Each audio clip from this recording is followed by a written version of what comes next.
Hi guys, welcome back to final episode. आज हम लोग इस स्केच को कंप्लीट करेंगे, बाकी जो पोर्शन हमारी छुटी हुई थे उसको अच्छे से शेड करके। सो गाइस, अभी तक आप लोग फुल एपिसोड नहीं देखे हो जिसमें मैंने सारी चीज़ें अच्छे से डिटेल में बताया है कि कैसे आउटलाइन ड्रॉ करनी है, कैसे आइज़ नोज़ को ड्रॉ करनी है, कैसे फेस को शेडिंग करनी है। तो अब तक वीडियो अगर आप नहीं देखे हो तो आप मेरे चैनल के प्लेलिस्ट जा करके चेक कर सकते हो, वहाँ पे मैंने प्लेलिस्ट बना दिया है। एंड आप मेरे डिस्क्रिप्शन में भी जा करके चेक कर सकते हो, लिंक आपको मिल जाएगा, तो आप वहाँ से भी जा करके देख सकते हो। तो सबसे पहले जा करके वीडियो देख लो।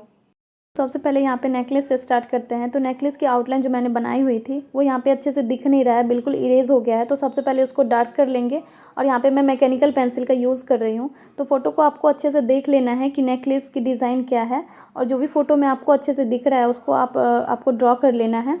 जो भी डिज़ाइन आपको अच्छे से नहीं दिख रहा है वहाँ पे आप खुद का भी डिज़ाइन ऐड कर सकते हो। तो सबसे पहले नेकलेस को ड्रॉ कर लेते हैं।